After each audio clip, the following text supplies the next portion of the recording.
据澎湃新闻消息，金龙鱼上市首日涨翻了。10月15日，益海嘉里金龙鱼粮油食品股份有限公司登陆深圳证券交易所创业板。一开盘，金龙鱼涨幅就高达 90.51%， 报 48.96 元每股，但随后涨幅快速回落，股价最低至 39.51 元每股。不过尾盘出现一波明显拉升，一度涨超 140%， 最终收盘缩窄至 117.90%， 报收56元每股，全天成交额达 112.16 亿元，市值达到 3036亿元。这意味着金龙鱼的总市值排到创业板第3位，前2名分别是宁德时代5558亿元和迈瑞医疗4510亿。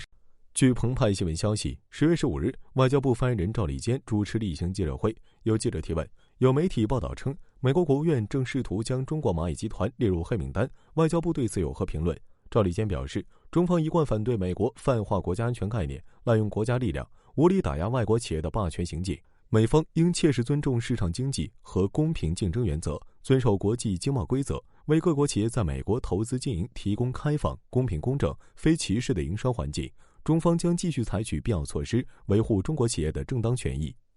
中新网报道，10月14号，公安部召开新闻发布会，通报最高人民法院、最高人民检察院、公安部联合印发关于依法办理碰瓷违法犯罪案件的指导意见有关情况。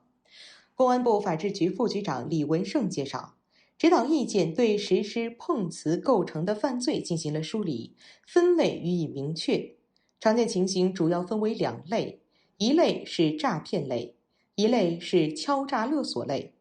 李文胜介绍，近年来碰瓷违法犯罪案件频发，造成恶劣的社会影响。如某地办理的一起碰瓷案件中，犯罪嫌疑人林某等多人共同谋划，故意与被害人发生碰撞，假装倒地，并将事先准备好的动物血挤在耳朵里，假装受伤流血，骗取对方赔偿金。碰瓷违法犯罪活动不仅严重侵害人民群众的人身、财产权益和安全感，而且还严重败坏了社会风气，致使一些群众遇到有老人倒地等情形不敢救助，有必要予以严惩。李文胜指出，碰瓷违法犯罪活动一直是公安机关打击的重点。由于碰瓷行为涉及诈骗、敲诈勒索等刑法中多个罪名，实践中情况较为复杂，需要由公检法3家联合出台指导意见，对办理此类案件予以规范。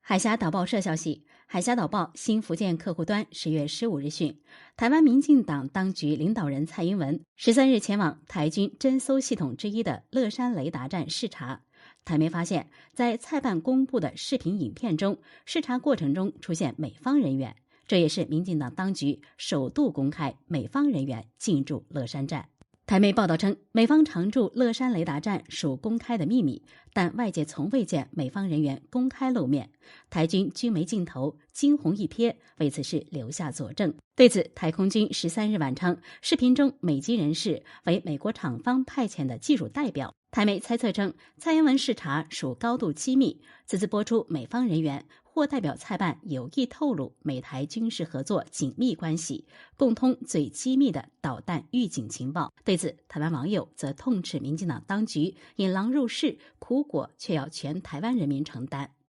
澎湃新闻消息，近日有网传信息称，江苏省东南大学内有一名男子偷拍女浴室更衣室。10月15日上午，澎湃新闻从东南大学党委宣传部获悉，学校接到学生关于上述事件的反映后，就立即报警处理，公安机关介入调查。随后，警方抓到了涉事男子，涉事男子系校外人员，目前正在处理中。新京报消息，2021年的公务员国考报名通道将于10月15日开启，报名截止日期为10月24日18点，公共科目笔试时间为2020年11月29日。新京报记者梳理招考简章后发现，2021年国考招录总人数为25726人，招录职位数13172个。招录人数比2020年国考增加1598人，招录职位数量减少677个。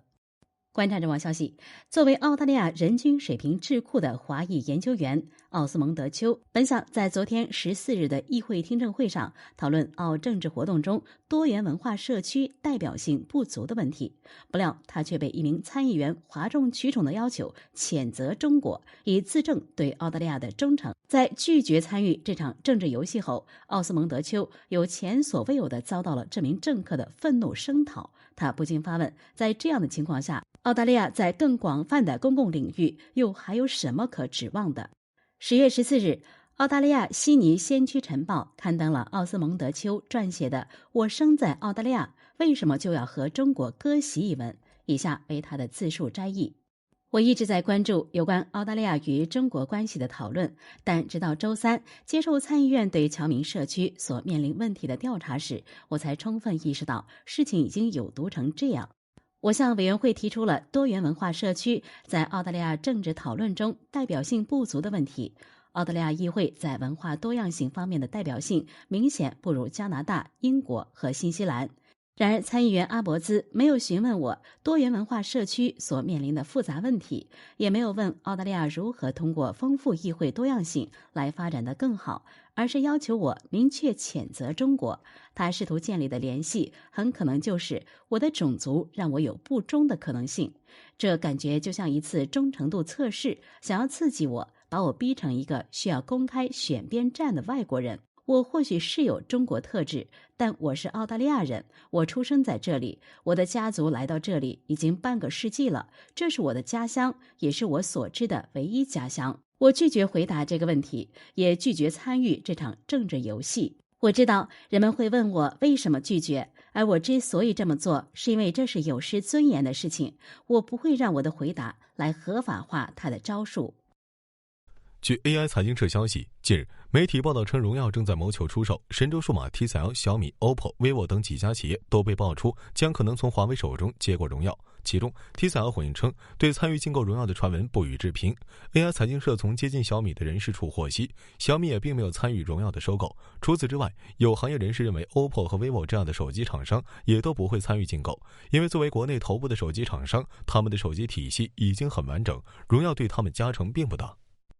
据海外网消息，海外网10月15日电，N 号房事件在韩国持续发酵。15日，多家韩媒报道称，有至少4名教师被查出是 N 号房收费客户，包括2名小学教师，其中1人曾花费3万韩元（约合人民币177元）下载多达1125个性剥削制品。这是 N 号房首次爆出有教师涉及。消息经报道后，引发舆论强烈谴责。新削观察者网消息，美俄在延长双方仅存的军控条约、新削减战略武器条约上仍存在分歧。美国单方面称，双方已达成原则上协议。俄罗斯希望中国加入军控谈判的说法，随即遭到俄方否认。俄罗斯外长拉夫罗夫甚至批评美国这样做太卑鄙。据俄罗斯卫星通讯社10月14日报道，拉夫罗夫在接受采访时表示，美国人已将外交手段抛之脑后，甚至公开表示俄罗斯应该帮助华盛顿惩罚中国，迫使中国裁减军备或者冻结核武库。他表示，美国人和骗子没什么区别了。拉夫罗夫补充道，前不久，美国代表发表声明称，俄罗斯支持美国，双方将在美国大选前达成协议，冻结所有核弹头。俄罗斯非常希望中国加入谈判，美国人，你们也太……环球网国际消息，大选日渐逼近，美媒开始深挖特朗普黑料。美国有线电视新闻网 CNN 就挖出一桩可追溯到4年前美国总统大选的一项长达3年之久的调查。CNN 14日的头条独家爆料称，多名消息人士透露，美国联邦检察官对特朗普赢得2016年大选前获取的数百万美元是否来源于埃及一家国有银行进行了持续3年多的调查。这是联邦调查人员为弄清总统与他国财务联系所做的最漫长的努力之一，也成为了特别检察官工作中一个重要但不为人知的部分。CNN 在介绍这项调查时说，据介绍，这项调查事关美国2016年大选中是否存在来源于境外且非法的政治现金。它早于由特别检察官罗伯特·米勒主持的通俄门调查，且持续时间也更长。据2名知情人士透露，引发调查人员兴趣的部分原因来源于一则情报。报道称，有情报显示，2016年总统大选期间，最终支持特朗普在最后时刻为竞选活动注入1000万美元的资金，可能来源于埃及一家银行。据多名消息人士透露，检察官怀疑埃及银行和特朗普的竞选资金之间可能存在联系，但他们无法证明两者之间有联系。最终调查于今年夏天结束。CNN 说，没有出现任何指控，有关调查此前也从未被公开披露过。巴依男篮一点资讯官方报道，直播吧10月15日讯，据北京民宿交建的微博透露，巴依男篮已经解散退出 CBA。交建在微博上写道：“八一队解散了，曾经的八冠王队伍解散了，那个以前无论哪个队伍遇见都胆战心惊的队伍没有了，那个在 CBA 队伍里一直保持全华班，全部都是中国人队伍，从此以后不会再出现了。不知道为什么感到一阵一阵的疼，心疼。希望所有人给大志、刘玉栋、李楠、张劲松、范冰、阿迪江、莫可、李克、李可、陈可这些人一个。”新京报评论：贾明媛阔少所展示的扭曲价值观绝对不值得提倡。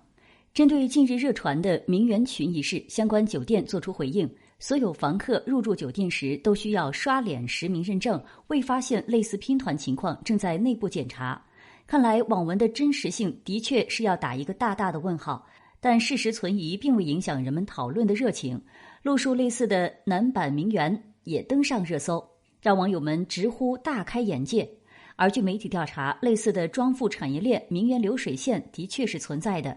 调查者在部分平台上以朋友圈展示和白富美素材等关键词搜索，会发现大量提供装富图片的店家，价格从5.99元到100元不等，大致路子都是豪车、别墅、高档生活、拍照视频加声音、女神、白富美照片、名牌包包、化妆品、豪车美景酒店任你使用，让别人羡慕你。这些日常单品图考虑到了一个白富美的衣食住行，豪车轮流开，各种顶级品牌的口红、香水、手表和首饰随便买，光有钱也不行，还得有趣，所以连听歌看电影的文案都有，不得不让人感叹6.99买不了吃亏，买不了上当，却能买到一个财务自由的梦想。当然，这条装富产业链的客户并不仅仅是女性，也会为男性定制，通过打造各种富二代或青年才俊形象实现某种需求，打造人设升级个人圈层，这也是人之常情。人本质上是社会动物、趋利动物，很难杜绝虚荣心，总希望将自己最好的一面呈现于人前，并不惜为此粉饰。在社交平台兴起的时代，这种情况更为凸显。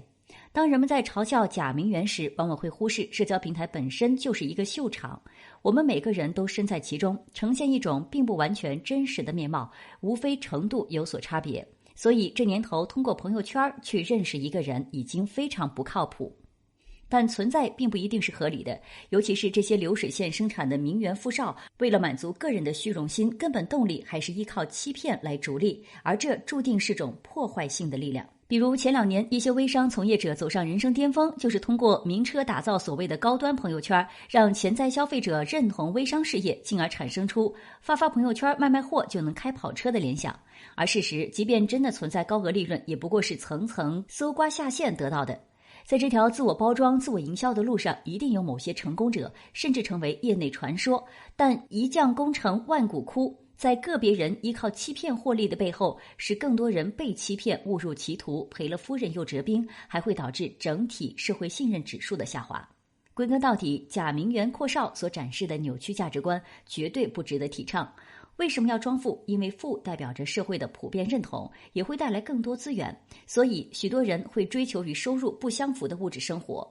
比如购买奢侈品、追求品牌，甚至因此负债累累，人前欢笑，人后狼狈不堪。但是物质不应是一个人社交的全部筹码，婚姻也不该是一个明码标价的市场，更不应该成为某种套路。毕竟越是有底气的人，越不会介意展示自己真实的一面，而虚假越是泛滥，真实的价值也就越高。当然，与其嘲笑假名媛的荒唐，倒不如想想如何才能抵制装富产业链与名媛流水线的诱惑，进而改变这种病态做派。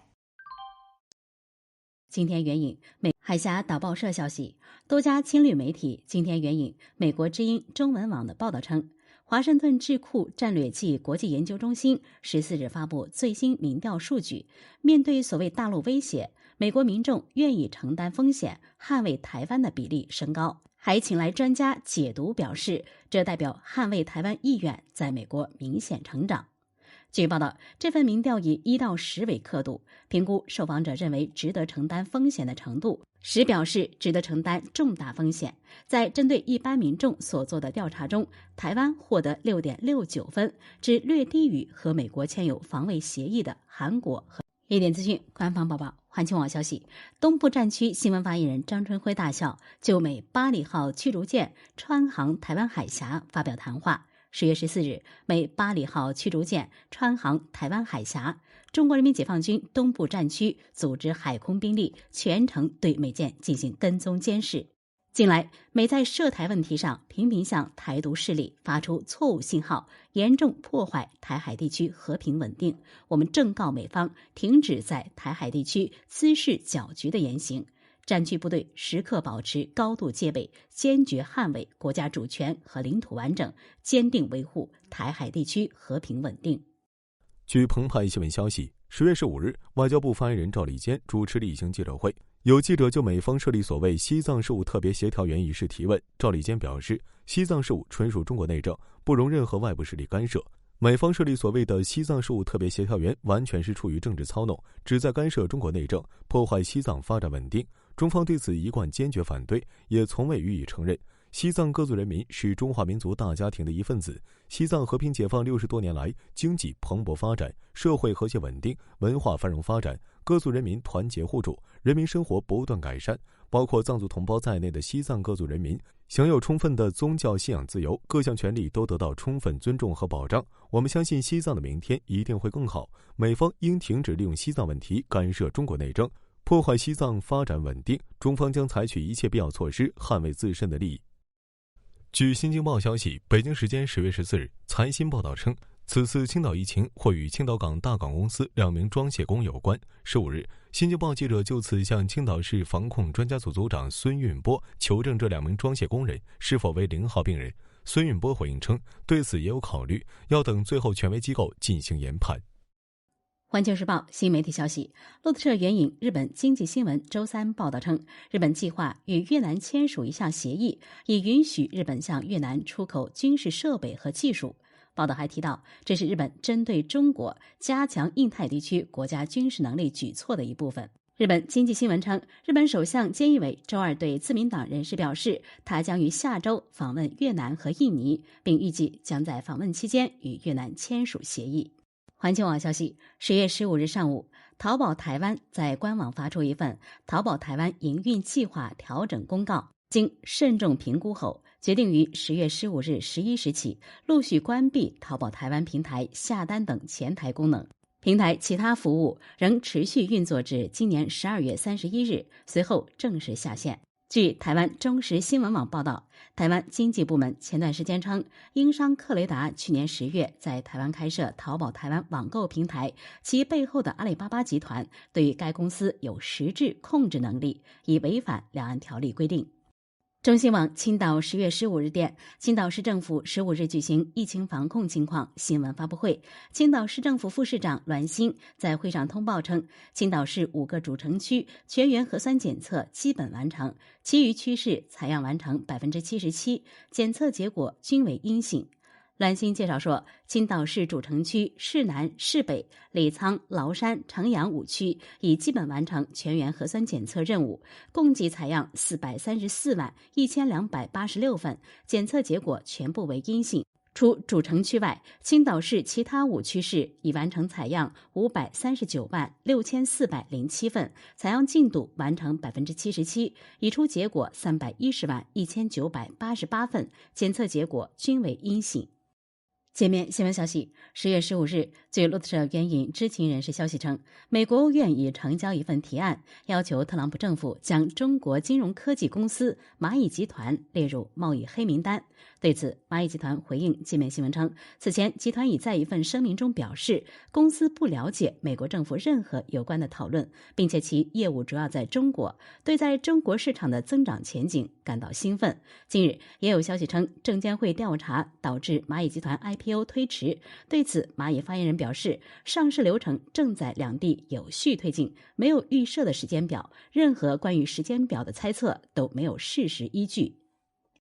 据海外网消息，10月15日，俄新社15日消息称，吉尔吉斯斯坦总统热恩别科夫宣布辞职。吉尔吉斯斯坦总统新闻局曾于9日凌晨发声明称，热恩别科夫准备在国家走上法治之路后辞去吉尔吉斯共和国总统职务。该国目前的政治局势已经到达了临界点，议会选举结果无效，中央选举委员会应当就重新举行议会选举作出决定，以缓解当前的政治紧张局势。一点资讯，官方播报。熊猫娱乐消息，10月15日，根据韩媒的最新报道，具荷拉的前男友最终获刑1年。不少网友纷纷表示，觉得1年还是少了。韩国大法院就崔中范涉嫌对具荷拉恐吓施暴案作出裁定，最终判决维持2审判决，崔中范获刑1年，非法拍摄罪名不成立，引来不少网友热议和关注。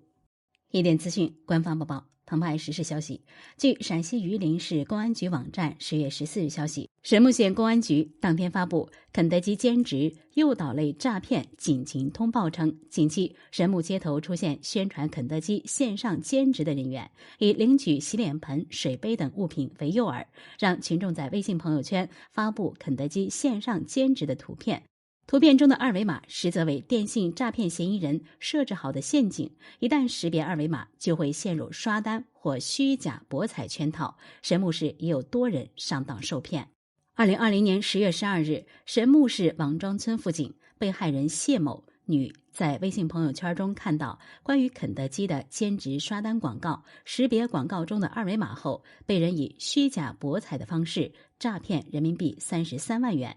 上述警情通报表示，请群众提高警惕，做到理性兼职，警惕轻松月入上万、躺着就能把钱赚等高收益广告，要时刻保持警惕，做到不下载非正规商城上架的应用，不安装未知来源的 APP， 不点击陌生链接，不扫描陌生人提供的二维码，不轻易给陌生账号转账。如遇到诈骗类信息，要及时拨打110报警。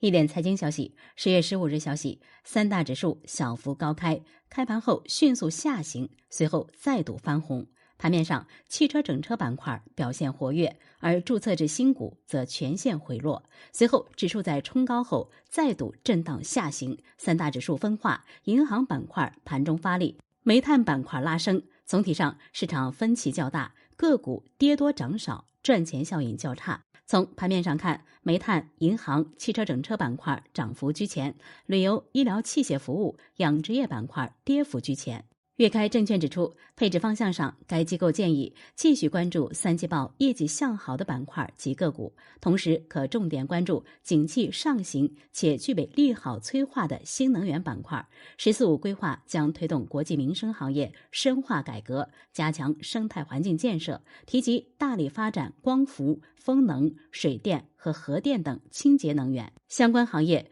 有望迎来快速发展机会，可逢低布局优质标的。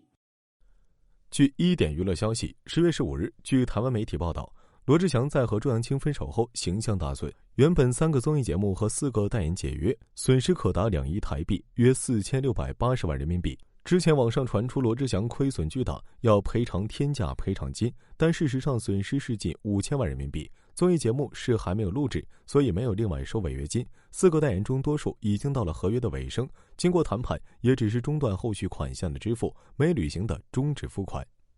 据环球网消息，据港媒消息，香港警方今15日晨到香港观塘创纪之城搜查乱港头目黎智英名下其中一个办公室，并带走一批证物。据香港新岛网报道，乱港头目一传媒集团创办人黎智英等26名反对派人士被控举行明知而参与及煽惑他人参与未经批准集结等罪，今天15日下午在于香港西九龙裁判法院提堂。一点资讯，官方报道。红星新闻消息，四川南充市一男子在网上联系买主，将自己1岁多的二女儿以4万元卖给他人，并跟家人谎称孩子走失。10月14日，红星新闻获悉，本案经南充顺庆区人民法院审理，已作出判决，涉事男子苏某因拐卖儿童罪被依法判处有期徒刑3年，缓刑4年，并处罚金6000元，其卖孩子所得的4万元也被依法追缴。